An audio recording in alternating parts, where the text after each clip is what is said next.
Todo comenzó cuando decidí dejar el nido materno y alquilar un pequeño estudio en el edificio Los Olivos, un lugar con olor a madera vieja y jazmines. Soy Elena y esta es mi historia.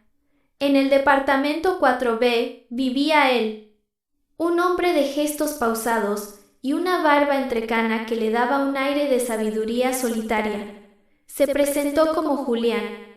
Su voz era un barítono profundo que, desde el primer hola, me provocó un escalofrío que interpreté erróneamente como romance. Julián era fotógrafo. A menudo lo veía salir con sus cámaras al hombro, siempre despidiéndose con una sonrisa que me resultaba inquietantemente familiar. Empezamos con lo típico: préstamos de sal, ayuda con las bolsas del supermercado y comentarios sobre el clima en el ascensor. Pero había algo en su mirada, una chispa de ternura que no encajaba con la de un simple desconocido interesado en una chica joven. Una noche, tras una tormenta que dejó el edificio sin luz, terminamos compartiendo una botella de vino tinto a la luz de las velas en su sala. Me habló de sus viajes, de su incapacidad para echar raíces y de un vacío que siempre había intentado llenar con paisajes lejanos. Yo le conté sobre mi madre, Clara, una mujer fuerte que me había criado sola, guardando bajo llave los secretos de una familia que ella decía ya no existía. Me sentía atraída por su melancolía. Sentía que, de alguna manera, nuestras soledades vibraban en la misma frecuencia. Lo que yo sentía no era la pasión abrasadora de los 20 años, era una paz profunda, una sensación de haber llegado a casa. Pasaron los meses y nuestras cenas se volvieron una rutina sagrada. Yo ya no imaginaba mi vida sin su presencia al otro lado del pasillo. Un viernes por la noche decidí que era momento de dar el paso.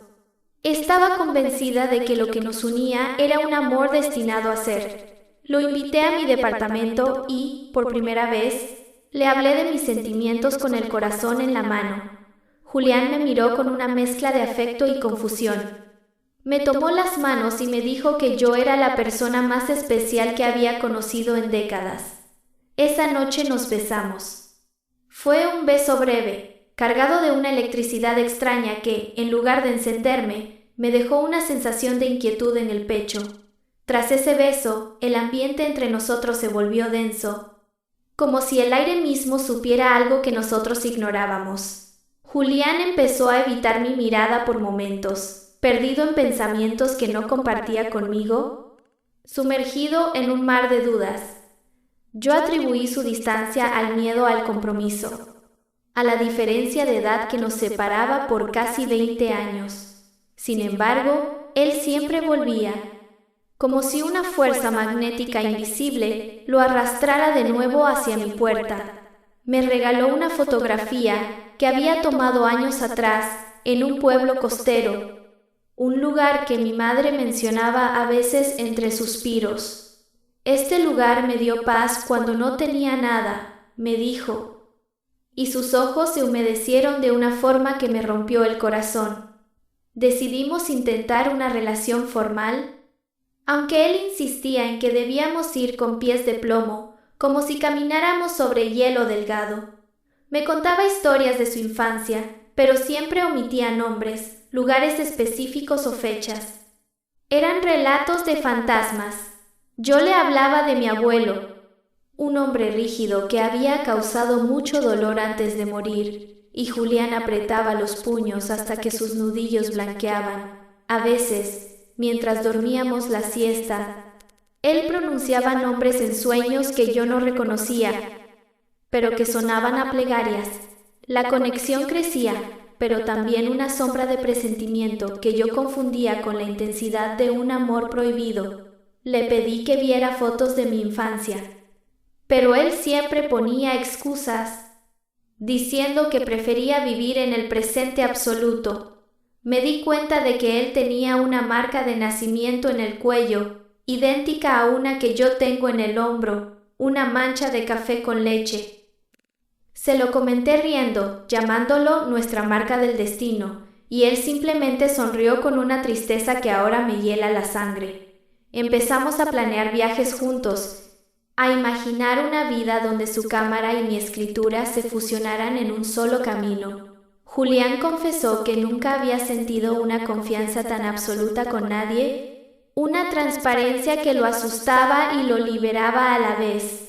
Yo sentía que estaba llenando un agujero en mi alma, un espacio que mi padre ausente y mi familia rota habían dejado vacío. Mis amigas me decían que tenía suerte, que había encontrado un alma vieja que me comprendía sin necesidad de palabras.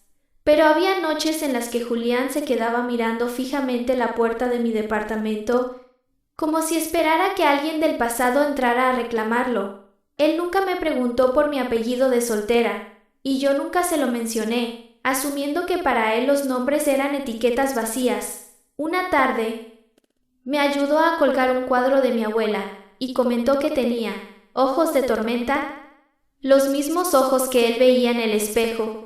La tensión entre lo que sentíamos y el misterio que él cargaba se volvió casi insoportable antes de la fatídica cena.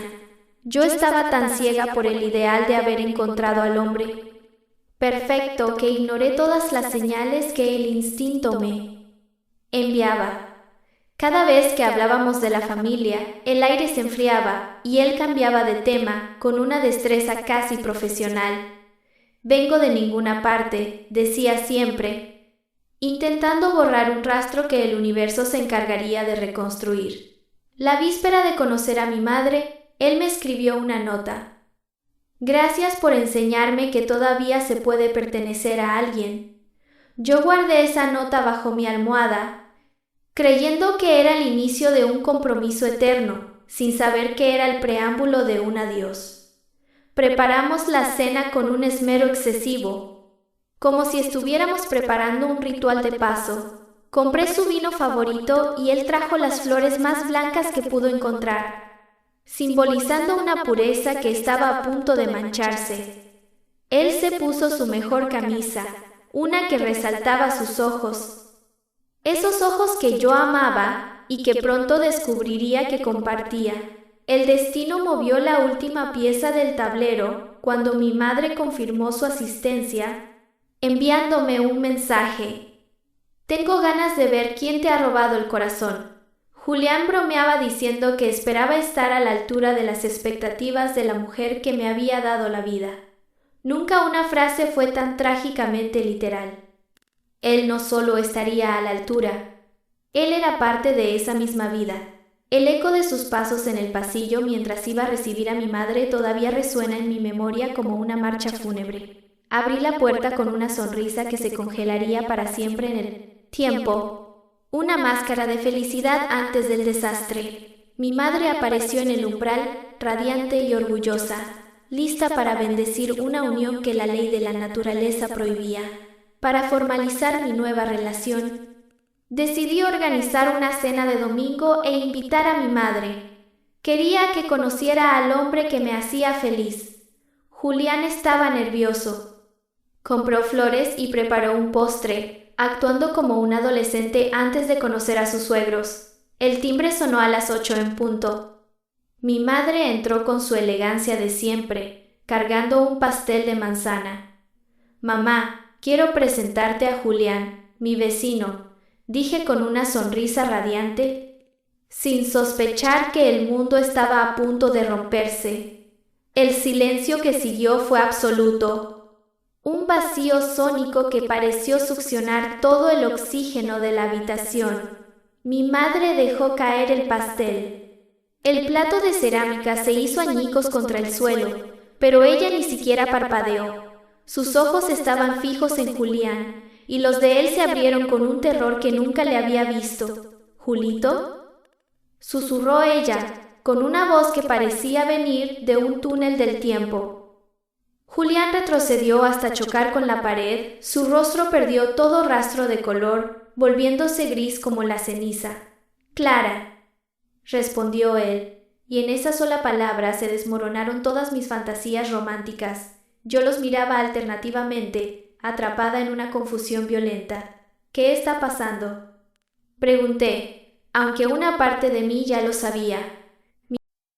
Mi madre se cubrió la boca con las manos y rompió a llorar, un llanto desgarrador que mezclaba el alivio con la tragedia. Es mi hermano, Elena, dijo ella por fin.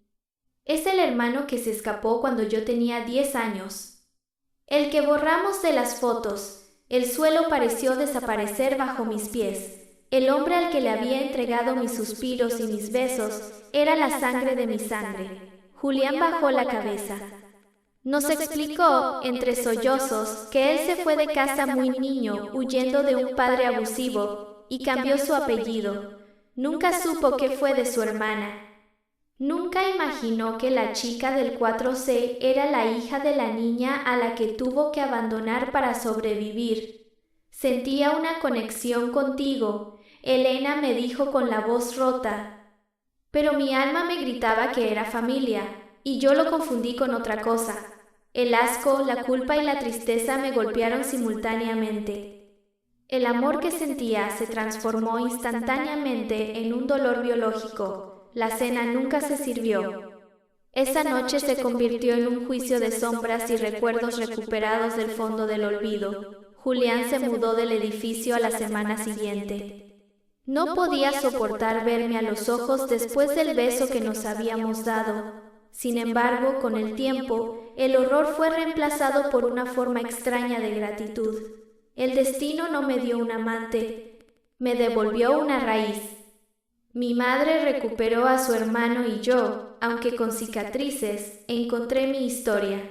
Hoy lo visito los 2 domingos, ya no como su enamorada, sino como la sobrina que lo ayuda a ordenar sus fotos, aceptando que el amor tiene formas que la razón no siempre entiende.